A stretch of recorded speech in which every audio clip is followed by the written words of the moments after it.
तो इस सत्संग में रिकॉर्डिंग ऑन रखी है कोई, तो इसको इस सत्संग में सब कुछ जो मेरे साथ हुआ, जो जीवन में आया, कृपया बात नहीं करेंगे किसी चीज में। सुनना चाहते हैं? तो शुरू से शुरुआत करता हूँ। I'm the youngest of 3 siblings. My sister आज आई नहीं है, तो my sister, she is around 8.5 years elder to me. My brother is 7 years elder to me. और I'm the youngest one, so I'm the unplanned, unexpected child, unwanted child. पर बाद में समझ में आया कि I'm the blessed one. ये समझ में आया बाद में, लेकिन उसके बाद जब आई फील रियली ब्लेस्ड कि शुरू से ही स्पिरिचुअलिटी का साथ मिला। वो कैसे? 1996 में my mother join art of living, और उन्होंने वहाँ पे ज्वाइन किया। उनकी वजह से मैं भी, क्योंकि बच्चे जहाँ पे जैसे माँ बाप जाते हैं वहाँ पे ही बच्चे उनको फॉलो करते हैं। ये सुनो, अब ज़्यादा क्लब्स जाएंगे तो बच्चे क्या जाएंगे? मेरी मदर गई वहाँ पे आर्ट ऑफ लिविंग में, तो उन्होंने ज्वाइन किया, और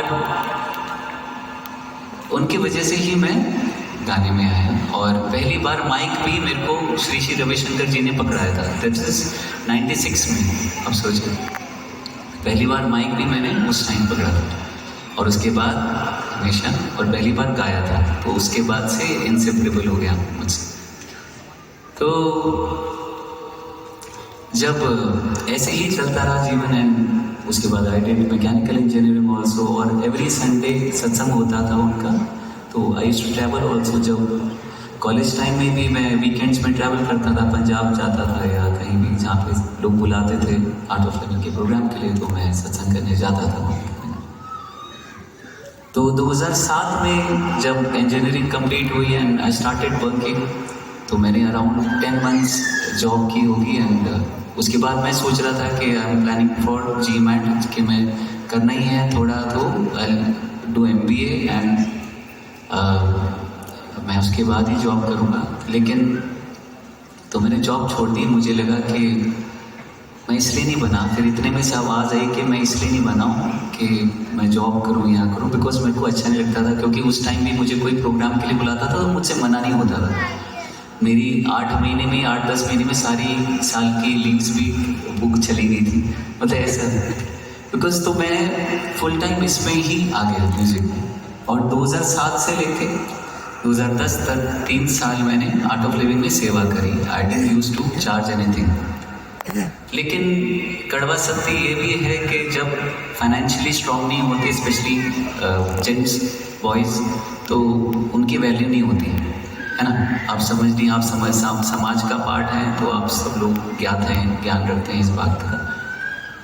तो जब 2010 आया तो ऐसा चला कि I used to like one girl, उसकी कहीं और शादी हो गई, तो और देन, लेकिन उसमें भी सत्य क्या अच्छा क्या होता है कि आपके लिए जो है ना, अगर आप सत्य हो, सच्चे हो, तो आपके लिए बेस्ट ही मिलना है आपको, है ना। फिर 2010 में ही मैं आई मेट सुहानी, जो मेरी वाइफ है, एंड 2010 में, and we started going around on 7 July only. हमें पता नहीं था 7 जुलाई क्या है, तो we every day, every year, मतलब it's like it's a very special day for us also personal, कि 7 July only we started dating. And तो उसके बाद क्या हुआ, 2010 की बात बता रहा हूँ। तो जन्माष्टमी का सत्संग था और मैं गा रहा था वहाँ पे, और मैं जब वहाँ पे मुझे बैम्बी आंटी ने सुना। बैम्बी आंटी पुरानी संगत में से है, गुरु जी की, जो गुरु जी के फिजिकल फॉर्म में से उनकी सेवा करते थे, तो वो उस टाइम से गुरु जी के साथ जुड़ी हुई पुरानी संगत का मतलब होता। तो जब उन्होंने मुझे सुना वहाँ पे, तो उन्होंने हुआ कि उन्होंने मेरे पास आए, उन्होंने बोला हमारे यहाँ पे आपको बुलाएंगे सत्संग के लिए। मैं बोला ठीक है। तो मुझे दिन याद है, 2 सितंबर का दिन था, तो पहली बार उन्होंने मुझे वहाँ पे बुलाया, और जब मैं पहुँचा तो गुरु जी का बहुत सुंदर सा स्वरूप वहाँ पे लगा हुआ था। तो मैंने देखा तो and that was the first time I saw Guruji Swaroop. उसके पहले ना मैंने गुरुजी के बारे में सुना था ना उनका स्वरूप देखा। तो जब ये हुआ और इतना तो मुझे पता चल गया जब मैं गा रहा था कि वहाँ पे कि कुछ तो है। देखिए because I sing with my eyes close, मुझे जो लगता है और सत्य भी है कि जिसको जो मिला है सत्य, जो जीवन में सच्ची कमाई है वो अंदर से मिली। ये सुनो, इस मानते हैं।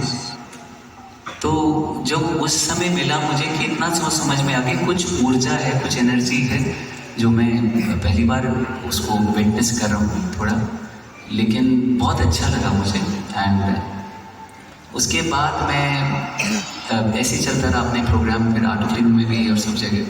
फिर 2011 में कुछ चीज़ ऐसी हुई कि बिकॉज देखिए मुझे पॉलिटिक्स आती नहीं एंड कुछ चीज़ें ऐसी हुई वहाँ पे, वो मैं बता नहीं सकता, लेकिन उसमें भी क्या होता है जो होता है अपने के लिए अच्छा होता है सबसे। तो कुछ हुआ and I felt really broken. मैं बहुत टूट गया था 2011 में, और टूटा ऐसे कि और मुझे कुछ समझ नहीं आया। मैं बड़े मंदिर जाना शुरू कर और बड़े मंदिर जाता था ऑलमोस्ट एवरी थर्सडे दरबार में। उस टाइम अगर आप 8:15 भी 8:15 भी आप पहुंच जाते थे वहाँ पे तो आपको दरबार में जगह मिल जाती थी, और 8:50 पे आरती होती थी। तो मैं वहाँ पे जाता था, स्वामी के साथ भी जाता था। और वहीं पे नीचे लंगर हॉल है, वहाँ पे लंगर करके हम आ जाते थे ऐसे। तो ऐसे 2011 पूरा चलता रहा। और कुछ उस समय जीवन भी ऐसा था कि ऑब्वियसली पैसा ना हो तो लोग वैल्यू नहीं करते, तो बहुत हताश होता था बिकॉज ये सब चीज़ें मैटर तो करती हैं जीवन में आए तो। लेकिन तो बहुत जैसे मेरे शादी जब तय हुई तो मेरी मदर इन लॉ वो भी आज यहाँ पे बैठी है, तो उनसे कहते थे लोग कि मुंडा करदा की है, that's how this thing is, that's how the real world is, कि मुंडा करदा की। तो लेकिन मेरे पास भी उस समय जवाब नहीं था कि मुझे सोचता था कि बिजनेस कर लूँ, बिकॉज ये चीज़ें बातें तो बहुत इफेक्ट करती थी। एंड तो मुझे लगता था मैं बिजनेस कर लूँ, लेकिन मेरी मदर इन लॉ बोलती थी कि सिद्धार्थ जी आपसे बिजनेस वगैरह नहीं होगा, आप बड़े भोले हो। तो मैं जब तो ऐसी 2012 में 11-12 में मंदिर में जाता रहा, और 12 से things started changing as such के people started calling me for programmes, not Guruji satsang. तो उस समय ज़्यादातर टेप ही चलता था, तो लेकिन फॉर प्रेयर मीटिंग्स, फॉर भजन संध्या, तो things started improving in my life कि आई फेल्ट रियली कॉन्फिडेंट कि कुछ तो हो रहा है। एंड फिर 2012 सितंबर आया दोबारा, और जब मैं बैम्बी आंटी के घर दोबारा सत्संग हुआ, तो जब मैं जा रहा था उनके घर से, तो और उसके पहले ना 2011-12 बहुत टफ पीरियड था मेरे लिए पर्सनली। अगर मैं अपनी पूरी लाइफ का बात करूँ तो that was the toughest period of my life 2011। तो जब उनके घर से मैं बाहर जा रहा था तो मुझे उन्होंने कुछ दिया, है ना, ऐसे थाली थी और ट्रे थी एक पूरा, और covered with a very nice red cloth, लाल कपड़े से बहुत सुंदर सा कुछ दिया उन्होंने मुझे। और मैंने उसको देखा, बोलते आप इसको खोल के देखिए क्या। मैंने उसको खोल के देखा तो उसमें पंजाबी जुत्ती होती है वो थी। तो मैंने बोला ये होती है गुरुजी के चरण हैं। तो मैं बोला गुरुजी के चरण हैं मतलब होते गुरुजी के ब्लेस्ड चरण हैं जो गुरुजी खुद पहनते थे और उन्होंने मुझे दिए थे, मतलब बैम्बी आंटी को दिए थे। तो मैंने बोला तो आप ये मुझे, बोलते हाँ ये आपको दे रही हूँ मैं बोला क्यों? तो बोलते कि गुरुजी का आदेश आया है। जिनको नहीं पता उनको बता देता हूँ कि गुरुजी सपने में आके कुछ ना कुछ आदेश देते हैं, दर्शन देते हैं। तो उन्होंने बोला कि गुरुजी का आदेश आया है और क्या कहा है कि मुंडा आएगा कल उन्हों फड़ाना। सो दैट्स हाउ आई, जब मैंने सुना तो आई कुडंट बिलीव कि इज दिस पॉसिबल, ये तो प्राइसलेस है। है ना, ये तो, और मेरे साथ ही क्यों, मेरे को क्यों चुना? तो I was spell bound, I was shocked, surprise, everything. लेकिन जब मैं गुरु जी के चरण घर पे लेके गया, वी गॉट 3 फ्लोर्स, तो आप मानेंगे हर जगह रोजेस की फ्रेग्रेंस हो गई। जहाँ पे चरण गए भी थे वहाँ पे भी रोजेस की फ्रेग्रेंस हो गई, इतना कुछ। और वहाँ उस दिन के बाद मुझे साक्षात पता चल गया कि मेरे साथ हो गया, अब मुझे डरने की कोई बात नहीं। तो जब ये निकला, और 2014 में लाइक आई सेड, जब मैंने पहली बार गुरु जी के मंदिर में गाया था, आई कांट एक्सप्लेन यू कि वो कितनी सर्ज ऑफ एनर्जी थी, कितनी ट्रेमेंडस एनर्जी थी, तो मैं वो बता नहीं सकता। रियली उस दिन सर्ज ऑफ एनर्जी थी, मैं सच्ची में नहीं वो बता पाऊंगा कि उस दिन ऐसे लगा कि गुरु जी ने बिल्कुल तार दिए। एंड उसके बाद वो भाव गहरा होता रहा, तो उनका ही कृपा से आज मैं यहाँ पे। और इतना कि 2000 regarding my father also I share short सत्संग कि अपना बिलीफ है, मैं आपको अपना बताता हूँ। बिकॉज माई फादर 2008 में उनकी बाईपास सर्जरी हुई थी, और उसके बाद से ही थोड़ा और शुरू से उनको हार्ट प्रॉब्लम रहती थी। 2008 में बाईपास सर्जरी भी हुई थी, एंड उसके बाद तो 2015-16 से ही उनको किडनी का भी इशू रहा, एंड बिकॉज मेडिसिन बहुत उनकी लाइफ में चलती रही। तो लेकिन 2019 में 20 में जब की बात हुई तो उनको, because there was no other alternative, तो डायलिसिस शुरू करना पड़ा। डायलिसिस जब शुरू करना पड़ा, और उसके पहले भी ऐसे चलता रहा कि कभी 10 दिन आईसीयू में वो काट कर आए, क्योंकि बहुत बॉडी उनकी ऐसी थी, and heart was working only 30%। तो हम बड़े कंसर्न रहते थे एंड कि कभी भी कुछ हो सकता है। हम 2016-17 से ही ऐसे रहते थे।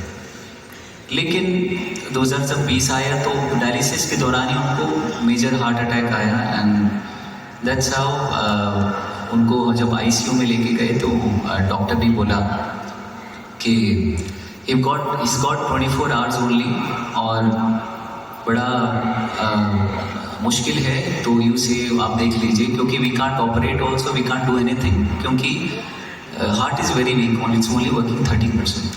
तो मैं बहुत हमने सबको ही लगा, हम घर वालों को, कि maybe this is the last final good bye. And तो मैं गया पापा के पास, एंड आई सेड कि और उसके पहले क्या हुआ, मैंने प्रेयर की, एंड आप मानेंगे नहीं कि इतना हो गया था कि we were back of my mind I was also thinking कि प्रेयर मीटिंग कहाँ करेंगे, कैसे होता है, आगे का प्रक्रिया क्या होती है, इतना तक सिचुएशन हो गई।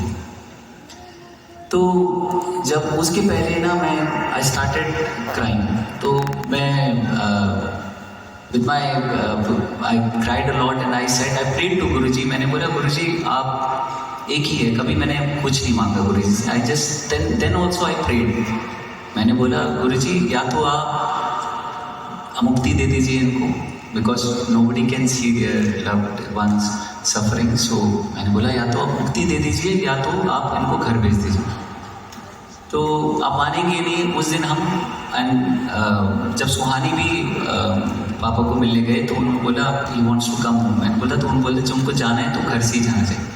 लेकिन आप मानेंगे नहीं कि वो आए और हमारे साथ 1.5 साल रहे, और एंड एवरी डे हमें लगता था कि may be today is the last day, because सबको पता तो था कि सच्चाई से तो हम दूर नहीं जा सकते। लेकिन हफ्ते में 3 बार डायलिसिस के लिए जाते थे, and we also were like कि this is the maybe final time we can see him in a physical form। पर 1.5 साल वो हमारे साथ उन्होंने बिताया, और बहुत खुश, बहुत तृप्त हो गए। इससे बड़ी वो सफरिंग करते हुए नहीं गए, उन्होंने सफरिंग भी ऐसे हुई कि बिल्कुल वो खुश गए, तृप्त गए, सब कुछ मेरा भी सब कुछ देख के गए वो कैसे। एंड तो मैं इतना कि मैंने कभी शेयर नहीं करा, आपको शेयर करता हूँ। जब मैं अपने पापा के पास गया भी था, एंड तो मैं बोला पापा कि मैं रोते रोते मैंने बोला, पापा हर जन्म में आप ही पापा चाहिए मुझे। तो उन्होंने बोला कि बच्चों तेरा बेटा बन कर आऊँगा, दैट्स व्हाट ही सेड। तो और वो मैं इसलिए बता रहा हूँ कि and now we are expecting, तो ये है। तो अब जो हुआ ये हुआ। तो मैं जितना मैंने आपको शेयर किया है कि वही मैंने उस टाइम भी, मैं बहुत हताश था, मैं बहुत होता, तभी मैंने प्रे करा, कभी मांगा नहीं। तो ये फर्स्ट लेसन भी ये कि कभी मांगो मत, अच्छे काम करो, अच्छे बनो, सच्चे बनो, तो आपका अच्छा ही होगा। वो उन्होंने आपके लिए बेस्ट सोच के रखा है, बेस्ट मिलता है, थोड़ा सा पेशेंस रहता है बस वो रखा है। तो और इतना कि 2020 में मेरी भी तबीयत खराब हुई, मेरा गला बहुत खराब हुआ। और जनवरी की बात बताता हूँ मैं आपको, अच्छे होने से, सच्चे होने से क्या होता है ना, छोटा सा सत्संग कि 2020 में मेरी तबीयत खराब हुई और गला खराब होता था, सब सिंगर का खराब होता है, थोड़ा सा खराब हुआ, मैं गाता रहा, फिर थोड़ा ज़्यादा खराब हुआ, तब भी गाता रहा क्योंकि कमिटमेंट्स थे, मुझे जाना था हर जगह। तो मैं जब जनवरी की बात है, तो मैं जब सत्संग वगैरह चलते रहे, मैंने बोला चलो 5-6 सत्संग है, उसके बाद मैं आई टेक अ रेस्ट। लेकिन मुझे लगा कुछ नहीं, थोड़ी सी प्रॉब्लम है, गला खराब तो है ही, लेकिन कुछ थोड़ा पता नहीं, कुछ अलग सी फीलिंग है गले में, मैं समझ नहीं पा रहा हूँ क्या है। तो जब मुझे गाने में बहुत प्रॉब्लम हो रही थी और आवाज़ भी बदल गई थी, तो मैं गया गंगाराम हॉस्पिटल। तो उन्होंने जब एंडोस्कोपी की, तो उन्होंने, डॉक्टर देवेंद्र आए हैं वहाँ पे, तो उन्होंने जब एंडोस्कोपी की, सबने बोला इज़ द बेस्ट, आप वहाँ पे जाके एक बार चेकअप करा लीजिए। तो मैं गया जब जनवरी एंड में, तो उन्होंने देखा कि ये तो यहाँ पे गले में सिस्ट हो गया। तो सिस्ट हो गया है, मैंने बोला सिस्ट हो गया, बोलते हैं हाँ जी ओवरीज की वजह से और आपको ध्यान में जैसे जो करके, तो आपको ये सिस्ट हो गया है गले में आपके, और इसको हमें क्या करना पड़ेगा, लेज़र से इसको ऑपरेट करना पड़ेगा। यहाँ पर लेज़र से ऑपरेट करेंगे तो ये तो आवाज़ बदल जाएगी, सब कुछ हो जाएगा, मेरा तो जीवन यही है। तो बहुत परेशान हुआ उस टाइम, बिकॉज कोई सब कुछ जो चीज़ हो और वही एक तरह से आपसे छीनने लगे और छिन जाए तो कैसे लगेगा आपको। तो मैंने बोला कि नहीं, ऐसा तो नहीं हो सकता, मेरे को बहुत बिलीव ऑब्वियसली गुरु जी पे छोड़ा, तभी मांगा नहीं, ठीक है। तो मैंने बोला जो भी है बड़े तो उन पे छोड़ दिया। तो इतने में क्या हुआ, उन्होंने बोला, किसी ने हमसे बोला कि ऐसे कि ना एक बार मेरी मदर इन लॉ ने बोला कि आपको एक आयुर्वेदा का देखना चाहिए। मैं बोला ठीक है आयुर्वेदा, मेरे को कोई बिलीफ नहीं था कि आयुर्वेदा या उससे कुछ ठीक हो जाए। मैं बोला वहाँ पे सिस्ट है, वहाँ पे कैसे आयुर्वेदा की मेडिसिन जाके उसको ठीक कर दें। लेकिन मैं गया आयुर्वेदिक डॉक्टर के पास और मैंने अपनी दवाइयाँ स्टार्ट करी और मैं इतने में एक प्रोग्राम के लिए मुझे दुबई जाना था, तो मैं दुबई होकर आया और मैंने बीच में सारे प्रोग्राम बना कर दिए थे। तो और किसी सिंगर को दे दी मैंने, एंड मैंने बोला कि मैं जब दुबई से आया तो मैं मेडिसिन लेते मेरे को हो गया था 20-25 दिन। तो मैंने सोचा चलो अगर ऑपरेट भी कराना है तो देख लेंगे जो भी है। तो इसमें क्या होता है, साइलेंस बहुत ज़रूरी था जी। तो उन्होंने बोला साइलेंस भी रखना तो आपका ठीक हो जाएगा ऐसे। तो मैंने गुरु जी भी छोड़ दिया कि यही होना। तो जब मैं दुबई से आया तो मैं एंडोस्कोपी के लिए गया डॉक्टर देवेंद्र राय के पास। उन्होंने बोला सिद्धार्थ तुमने बड़े अच्छे कर्म करे। मैं बोला क्यों? बोलते तेरा सिस्ट 70% रिड्यूस हो गया। और हम उस टाइम हर रोज़ गुरु जी का सत्संग करते थे। आपने मेरी स्टोरीज वगैरह में देखा होगा कि हम रोज़ ऑलमोस्ट गुरु जी का सत्संग करते थे, वही प्रसाद खाकर हम करते।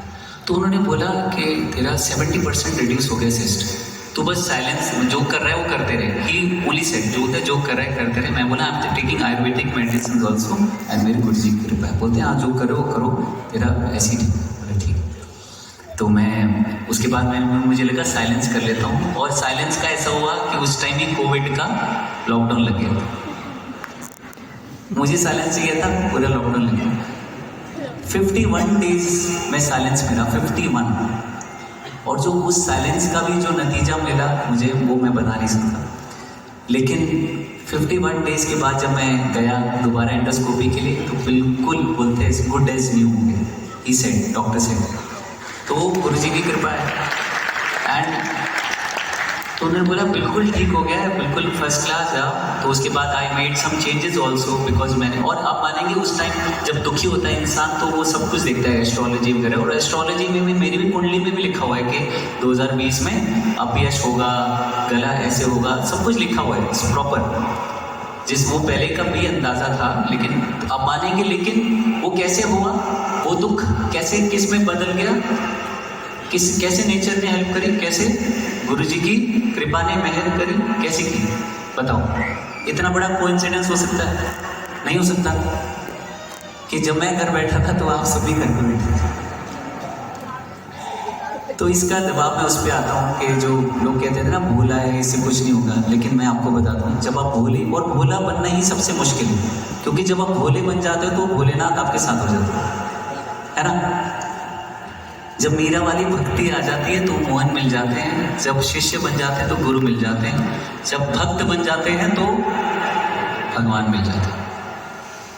और इतना कुछ चेंज हो जाता है कि जो मेरी मदर इन लॉ को उनकी फ्रेंड्स कहती थी कि संगीता की कर रही है, कि मुंडा करदा की है, देख ले ऐसे करके, अब वही बोलते हैं कि सिद्धार्थ का अगला सत्संग कब है जो वो अटेंड कर पाए, क्योंकि मुंडा कमाल कर दिया।